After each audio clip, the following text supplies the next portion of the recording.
সকাল শুরুই হয়েছে পার্সেল রিসিভ করা দিয়ে। এগুলোর মধ্যে কিছু আমার রিপারচেস আর কিছু নতুন করে ট্রাই করে দেখবে যে কতটা কাজ করে। তার মধ্যে থেকে এই সিরামটা ভীষণ হাইপ চলছে, আর এই সানস্ক্রিনটা আমার খুব ফেভারিট। আসলে এই দিনটা শুরুই হয়েছিল আমার পার্সেল রিসিভ করা দিয়ে। একের পর এক শুধু পার্সেল রিসিভ করে গেছি। আর তারপর দিনটা আরও স্পেশাল ছিল, কারণ সেদিন ছিল কুর্চির জন্মদিন। তো যেই মানুষটা খেতে ভালোবাসে তার কাছে খাওয়া ছাড়া অন্য কোনো গিফট মানে কতটা মর্যাদা পাবে আমার জানা নেই। তার জন্য ওর জন্য আমি শুধু খাবার বানিয়েছি সেদিন, আর নিয়ে গেছি। তারপর আর কি দুপুরবেলা দোকানেই ছিলাম, কিন্তু কোনো ক্লিপ নিইনি।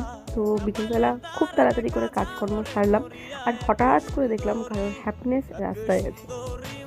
দেন আমরা একটু কাজে গেছিলাম, আর তারপরে আবার করছি বার্থডে সুন্দর করে সেলিব্রেট করা হলো। আর আমাদের লোকাল অমিতাভকে দেখবে, এই যে আমাদের বিগ বি। বাস এই ব্লগটা এইটুকুই। ভালো লাগলে অবশ্যই জানিয়ে কিন্তু।